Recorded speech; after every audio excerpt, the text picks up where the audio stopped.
Les archives papier nous rappellent que l'histoire n'a pas commencé avant-hier. Bonjour, je suis Denis Dupont et je m'égare souvent avec délice dans les anciens numéros de l'Indépendant.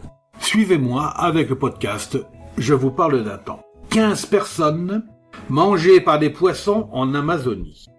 La une du 7 avril est assez étonnante. Si ça avait été le premier, on aurait cru un poisson, mais là, ça allait être beaucoup plus sérieux. Nous sommes donc le 7 avril 61 et la une titre « Un drame affreux a eu lieu il y a quelques jours au cœur de la forêt amazonienne, sur la rivière Purus, qui prend naissance à la frontière du Pérou et débouche dans l'Amazone, en amont de la ville de Manaus.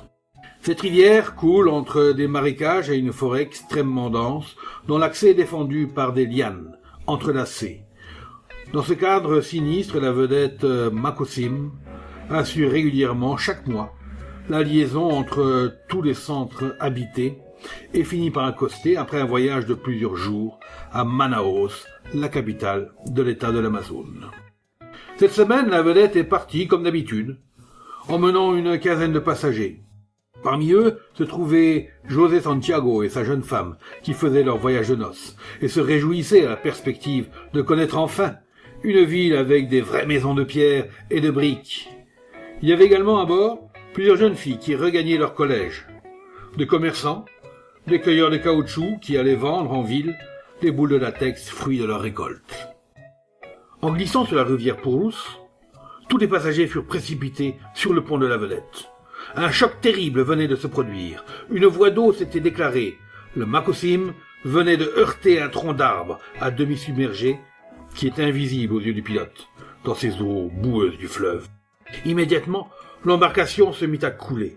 La perspective d'un main forcé n'inquiétait personne, mais, brusquement, l'un des passagers se mit à hurler. Les piranhas, ces poissons carnivores qu'attire la moindre goutte de sang, apparurent en une nuée grouillante. Avec leurs dents aiguisées comme des rasoirs, ils se mirent à hacher les nageurs qui tentaient désespérément de gagner le rivage. Et c'est bientôt, au milieu d'une nappe de sang, que nagèrent des milliers de poissons voraces qui déchiquetaient les infortunés. Un seul membre de l'équipage est rescapé de cette affaire. Juché sur une planche, il assista à ce carnage incroyable et réussit à gagner le rivage. En regardant derrière lui, il ne vit plus que des squelettes méticuleusement nettoyés de toute chair. Il ne restait rien que ces os des jeunes filles et des nouveaux mariés. Le rescapé réussit cependant à trouver une habitation, et la population qui le recueillit envoya un avion amphibie de Belém à l'embouchure de l'Amazone pour survoler les lieux du sinistre. L'avion franchit 2000 km, mais son équipage ne vit rien.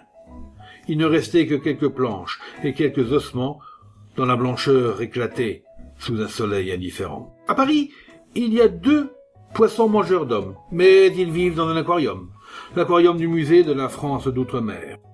Ces piranhas sont plus petits que ceux qui prolifèrent dans les eaux de l'Amazone et ses affluents. Cependant, ces petits poissons, qui ne mesurent que 5 cm à Paris, au lieu des 35 de l'Amazone, ont quand même mangé un doigt de leur gardien. Ces poissons sont si carnivores en Amazonie que les gardiens vachers qui veulent faire traverser une rivière à leur troupeau commencent à sacrifier un bœuf. Et pendant que les piranhas sont occupés à dépecer la malheureuse bête, ils font rapidement franchir la rivière au reste du troupeau. Alors, légende ou réalité, on ne le sait pas. On ne le saura jamais.